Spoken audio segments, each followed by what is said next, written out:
31వ అధ్యాయం 13వ వచనం.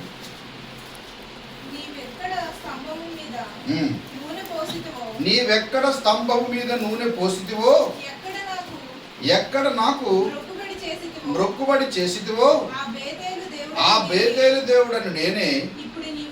ఇప్పుడు నీవు లేచి ఈ దేశములో నుండి బయలుదేరి నీవు పుట్టిన దేశమునకు తిరుగు వెళ్ళుమని నాతో చెప్పాను నేను. ఇక్కడ దేవుడు ఇక్కడ మ్రొక్కుబడి చేశాడు. ఇతడు ఆ మ్రొక్కుబడి చేసిన ప్రదేశానికి, నీ సొంత దేశానికి నువ్వు తిరిగి వెళ్ళమని చెప్పి దేవుడు మాట్లాడుతూ వచ్చాడు. ఎందుకంటే అప్పటికే చాలా సంవత్సరాలు అయిపోయింది అతని యొక్క జీవితంలో. చూడండి ఎన్ని సంవత్సరాలు అయిందో అతను చెప్తున్నాడు. 31వ అధ్యాయంలో 38వ వచనం. ఈ 20 ఏండ్లు నేను నీ యొద్ద నుంటిని అన్నాడు. నీ గొర్రెలనైనను మేకలనైనను ఈచుకొని పోలేదు, నీ మంద పొట్టేళ్లను నేను తినలేదు. ఈ 20 ఏండ్లు నేను నీతో ఉన్నాను. 40వ వచనం. పగటి ఎండకును రాత్రి మంచుకును నేను క్షీణించిపోతుని, నిద్ర నా కన్నులకు దూరమాయెను. ఇదివరకు నీ ఇంట్లో 20 ఏండ్లు ఉంటుని, నీ 2 కుమార్తెల నిమిత్తం 14 ఏండ్లను, నీ మందల నిమిత్తం 6 ఏండ్లను నీకు కొలువు చేసి తిని, అయినను నీవు నాకు జీతం 10 మార్లు మార్చితివి. ఇవన్నీ చెప్తున్నాడు మాంగారుతో. మాంగారు తరుపుకొని వచ్చి అడిగినాం. అంటే ఇక్కడ నేను చెప్పేది ఏంటంటే, దేవుడు ఎక్కడికి వెళ్ళమని చెప్పాడు ఇతనికి? బయలుదేరి 31వ అధ్యాయంలో బేతేలులో నేను నీకు కనిపించాను కదా, నీ సొంత దేశానికి వెళ్ళు, నీవెక్కడ నూనె పోసి ప్రతిష్ఠించువో ఆ దేవుడిని నేనే అని చెప్పి దేవుడు ఇతనికి నూనె పోసి ప్రతిష్ఠించినటువంటి ఆ మ్రొక్కులను జ్ఞాపకం చేశాడు. నువ్వు ఎక్కడ మ్రొక్కుబడి చేసావు అని జ్ఞాపకం చేశాడు. కనుక నువ్వు బయలుదేరి అక్కడికి వెళ్ళమన్నాడు. వెళ్ళమంటే ఇతడు బయలుదేరాడు. ఈసారి బయలుదేరి వెళుతూ ఉంటుండగా ఇతనికి 32వ అధ్యాయంలో చూసినట్లయితే యాకోబుకి 1వ వచనం. యాకోబు తన త్రోవను వెళ్ళుచుండగా దేవదూతలు అతనిని ఎదుర్కొనిరి. యాకోబు వారిని చూసి ఇది దేవుని సేన అని చెప్పి ఆ చోటికి మహానయ్యం అని పేరు పెట్టాడు. ఆ చోటికి ఏం పేరు పెట్టాడు చెప్పండి? ముందుగా దేవదూతలు ఇతనికి ఎదురుపడ్డారు. ఎంత గొప్ప దేవుడు అండి. 20 సంవత్సరాలు యాకోబు ప్రార్థన చేయలేదంటే మీరు చాలా ఆశ్చర్యంగా చూడొచ్చు. ఆ లైఫ్ మన జీవితంలో కూడా ఉంటుంది. అనేక సంవత్సరాలు మనం కూడా దేవుని తెలుసుకొని ఉన్నప్పటికీ దేవుని భయం నుంచి తొలగిపోయి, పరిశుద్ధమైన భయం నుంచి తొలగిపోయి ప్రార్థన లేని సమయాలు ఎన్నో ఉంటాయి. అది యాకోబు జీవితంలో కూడా ఉంది. కానీ దేవుడు యాకోబుతో మాట్లాడుతూ వచ్చాడు. అది చాలా గొప్ప విషయం. ఇక్కడ తిరిగి ప్రయాణమై వెళ్తుంటే ఎవరు ఎదురుపడ్డారంటే ముందు దేవదూతలు ఎదురుపడ్డారు. ఎందుకు దేవదూతలు ఎదురుపడ్డారు? కింద వచనం చదివితే మనకు ఎలా ఉంటుందంటే 3-4 వచనం. యాకోబు ఏదోము దేశమున అనగా సేయీరు దేశమున తన సహోదరుడైన యాసావు నొద్దకు దూతలను తనకు ముందుగా పంపి, మీరు నా ప్రభువైన యాసావుతో ఇంతవరకు నేను లాబాను వద్ద నివసించి ఉంటిని, నాకు పశువులు గాడిదలు మందలు దాసదాసి జనములు కలరు, నీ కటాక్షం నా యందు కలుగునట్లుగా నా ప్రభువునకిది తెలియజేయ పంపితినని నీ సేవకుడైన యాకోబు అని నన్ను చెప్పుడని వారికి ఆజ్ఞాపించాను. చూడండి, ముందుగా రాయబారం పంపుకున్నాడు. ఎవరి దగ్గరికి? యాసావు దగ్గరికి, అన్న దగ్గరికి. ఎందుకంటే సేయీరు ప్రాంతానికి వస్తున్నాడు. అక్కడ యాసావు ఎదురుపడి ఏమైనా చేస్తాడేమో. ఇప్పుడు ఇక్కడ ఇలాగా యాసావు ఎదుట సాగిలపడ్డాడు, బ్రొక్కాడు, ఇవన్నీ చేశాడు. ఇదంతా అయిపోయింది. తర్వాత ఇదంతా కూడా మనం 33వ అధ్యాయంలో చూడొచ్చు. ఈ 33వ అధ్యాయం అంతా కూడా మరి యాకోబు యాసావుతో సాగిలపడి ఇవన్నీ జరిగిన తర్వాత యాసావు ఏం చేస్తాడంటే, యాకోబు ఇద్దరు కలిసి ముందుకు ప్రయాణం చేస్తూ వెళ్ళారు. ముందుకు ప్రయాణం చేస్తూ వెళ్ళి 33వ అధ్యాయంలో ఒక వచనాన్ని మనం చదువుదాం. 16వ వచనం. 33వ అధ్యాయం 16వ వచనం. ఆ దినమున, ఎందుకంటే నేను డీటెయిల్గా చెప్పట్లేదు, నేను ఒక విషయాన్ని చెప్తున్నాను. దేవుని భయం లేని చోటు ఎంత ప్రమాదకరము. 16వ వచనాన్ని మనం చదివితే, ఆ దినమున యాసావు తన త్రోవను సేయీరునకు తిరిగిపోయెను. అప్పుడు యాకోబు సుక్కోతునకు ప్రయాణమైపోయి తనకొక ఇల్లు కట్టించుకొని తన పశువుల పాకలు వేయించెను. అందుచేత ఆ చోటుకు సుక్కోత్ అని పేరు పెట్టబడెను.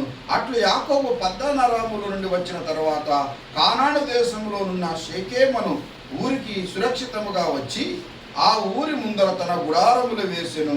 మరియు అతడు తన గుడారములు వేసిన పొలము యొక్క భాగమును షెకెము తండ్రి అయిన హమోరు కుమారుల యొక్క 100 వరహాలకు కొని అక్కడ ఒక బలిపీఠము కట్టించి దానికి ఏలు ఎలోహేయి ఇశ్రాయేలు అని పేరు పెట్టెను. చూడండి, దేవుడు ఎక్కడికి వెళ్ళమని తెలియజేశాడు చెప్పండి. నిజానికి యాకోబుకి నీవు ఎక్కడైతే మొక్కుబడి చేసావో ఆ నీ సొంత దేశానికి నువ్వు తిరిగి వెళ్ళమని చెప్పేసి దేవుడు చెప్పాడు. ఇతడు వచ్చి సుక్కోతులో ఏసావు ఇద్దరు కలుసుకున్నారు, ఒకరికొకరు పట్టుకున్నారు, ఏడ్చుకున్నారు. 20 సంవత్సరాలు అన్నదమ్ములు ముఖం చూసుకోలేదు, అన్నదమ్ములు మాట్లాడుకోలేదు, ఇద్దరు ఏడ్చుకున్నారు. ఏసావును కూడా దేవుడు జీవించాడు. ఏసావుకు సేయరు మన్యాన్ని ఇచ్చాడు. ఏసావు కూడా గొప్పగా అభివృద్ధి చెందాడు. ఇక్కడ యాకోబు కూడా చాలా సంపదతో తిరిగి వెళుతూ వచ్చాడు. ఇన్ని సంవత్సరాలు దూరం అయిపోయామని అన్నదమ్ములు చాలా గట్టిగా ఏడ్చుకున్నారు. ఇదంతా ఓకే, ఇదంతా కూడా జరిగింది. తనకున్నటువంటి ఆస్తిలో గొర్రెల మేకల మందల్లో కొన్ని కానుకలు ఏసావుకి ఇచ్చాడు యాకోబు. ఇవన్నీ జరిగిపోయినాయి. నువ్వు దేవుని చూసినట్టుగా అయింది, నీకు చూస్తాని యాకోబు ఏసావుతో అంటాడు. ఇదంతా కూడా జరిగిన చరిత్ర. అయితే ఇక్కడ యాకోబు ఎక్కడ నిలిచిపోయాడంటే సుక్కోతులో నిలిచిపోయాడు. ఎక్కడికి వెళ్ళాలి? నిజానికి బేతేలు దగ్గరికి వెళ్ళి అక్కడ ఇతడు చేసిన మొక్కుబడి చెల్లించాలి. మొక్కుబడి చెల్లించకుండా ఇతడు ఎక్కడ ఆగిపోయాడు? సుక్కోతులో ఏం చేశాడు? ఇల్లు కట్టించుకున్నాడు. బైబిల్లో ఏం రాయబడింది? సుక్కోతులో ఏం చేశాడు? తనకు ఒక ఇల్లు కట్టించుకొని పశువులకు పాకలు వేయించుకొని అక్కడ మకాం ఉన్నాడు. 34వ అధ్యాయం 1వ వచనానికి వస్తే, లేయా యాకోబునకు కనిన కుమార్తె అయిన దీనా ఆ దేశపు కుమార్తెలను చూడవెళ్ళెను. ఆ దేశము నేలిన హివ్వీయుడైన హమోరు కుమారుడకు షెకెము ఆమెను చూసి ఆమెను పట్టుకొని ఆమెతో శయనించి ఆమెను అవమానపరిచెను. అతని మనసు యాకోబు కుమార్తె అయిన దీనా మీదన ఉండెను. అతడు ఆ చిన్నదాన్ని ప్రేమించి ఆమెతో ప్రీతిగా మాట్లాడి ఆ చిన్నదాన్ని నాకు పెళ్లికి ఇయ్యమని తన తండ్రి అయిన హామోరును అడిగాను. ఇక్కడ ఎంత నిజానికి ఎబ్రీలకు వేరే వాళ్ళతో సంబంధాలు, వారు వేరే వాళ్ళతో బంధుత్వాలు తీసుకోరు. మనం బైబిల్ గ్రంథంలో చూస్తే మనకు సమరయ అనేటటువంటి ఒక పట్టణం ఉంటుంది. ఈ సమరయ అనే పట్టణం ఏంటంటే యూదులకు ఇతర దేశాల నుంచి వచ్చిన ప్రజలకు మధ్య పుట్టినటువంటి జాతిని, శంకర జాతిని సమరయులు అన్నారు.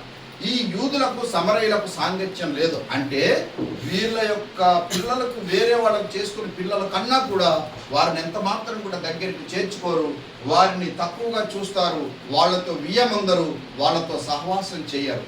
కానీ ఇక్కడ యాకోబు జీవితంలో తన కుమార్తె ఈ రీతిగా చెడిపోవడం ఎందుకు ఇలా జరిగింది చెప్పండి? ఆ దేశం ఎలాంటిదో యాకోబు తెలుసుకోలేదు. దేవుడు ఎక్కడికి వెళ్ళమని చెప్పాడు? బేతేలు దగ్గరికి వెళ్ళమన్నాడు. ఇతడు ఎక్కడున్నాడు? షెకెములో. ఇక్కడ మకాం వేసి ఈ దేశం ఎలా ఉందో చూడడానికి యాకోబు యొక్క కుమార్తె బయలుదేరి వెళ్ళింది. మన పిల్లలకు షికార్లు అంటే చాలా ఇష్టం. అది ఎంత ప్రమాదమో తెలియదు. వయసు వచ్చిన పిల్లలు, వయసుకు వచ్చిన వారు ఎంతో జాగ్రత్తగా వారి యొక్క జీవితాన్ని కాపాడుకోవాల్సింది. వారు ఒక ఇంటికి చేరి వారు ఒక కుటుంబ వ్యవస్థను ప్రారంభించి వారు దేవుని కొరకు ఒక గొప్ప భవిష్యత్తు, మరి దేవుని కొరకు ఒక గొప్ప సాక్షులుగా నిలబడవలసినటువంటి వారు సాక్ష్యాన్ని కోల్పోయే పరిస్థితులు వస్తే ఎంతో దుఃఖకరంగా ఉంటుంది, ఎంతో బాధాకరంగా ఉంటుంది. యాకోబు దీనాన్ని ఎంతో ప్రేమించాడు. యాకోబుకు 12 మంది కుమారుడు, ఒకే ఒక్క కుమార్తె. 12 మంది కొడుకులు ఉన్నారు అతనికి, ఒక్కరితే కుమార్తె ఉన్నది. ఆ కుమార్తె మీద తనకి ఎంత ప్రేమ ఉంటుందో ఒకసారి ఆలోచన చేయండి. కానీ యాకోబు తీసుకున్న ఒక్క తప్పుడు నిర్ణయం. ఎందుకంటే అబ్రహాము ఈ ప్రదేశంలో దేవుని భయం లేదని భయపడ్డాడు జీవించడానికి. ఎందుకంటే అతనికి పిల్లలు లేరు, ఒక భార్య ఉంది. ఆ భార్య కూడా పోతే పరిస్థితి. అందుగురించి ఆ భార్య నిమిత్తం నన్ను చంపుతారేమో ఈ భయం అబ్రహాంలో కలిగింది. యాకోబుకి ఏంటంటే నాకు ఇంతమంది కొడుకులు ఉన్నారు, ఇంతమంది బలగం ఉంది, నేను ఎక్కడైనా ఉంటాను అన్నట్లుగా అక్కడ దేవుని చిత్తం లేకుండా మకాం వేశాడు. ఎక్కడికి వెళ్ళాలి ఇతడు? బేతేలుకి వెళ్ళాలి. దేవుని భయం ఉన్న చోటికి వెళ్ళాలి. దేవుడు ప్రత్యక్షమైన చోటికి వెళ్ళాలి. దేవుడు జ్ఞాపకం చేశాడు, దేవుడు మాట్లాడాడు, దేవుడు చెప్పాడు.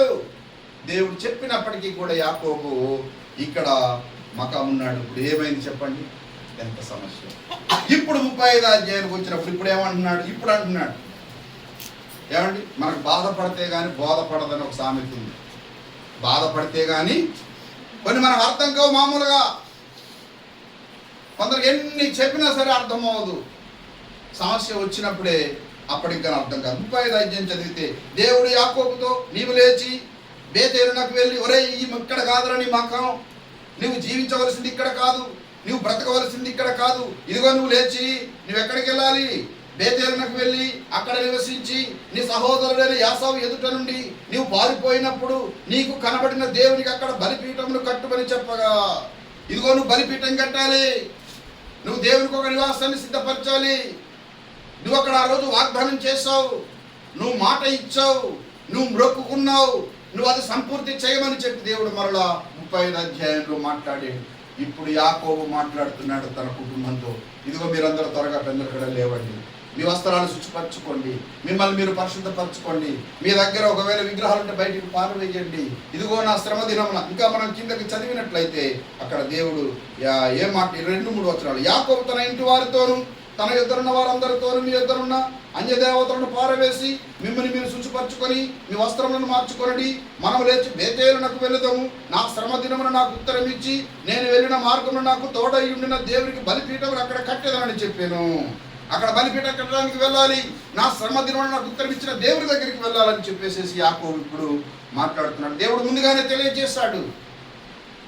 అయినా కానీ యాకోబు అర్థం చేసుకోలేదు. చాలాసార్లు మనం మన సొంత ఉద్దేశాలు చొప్పున నడుచుకుంటూ ఉంటాం. అందుకే దేవుని భయం చాలా ప్రాముఖ్యం. దేవుని భయం లేని చోట మనం ఉండకూడదు. దేవుని భయం లేని చోట మనము ఉండకూడదు.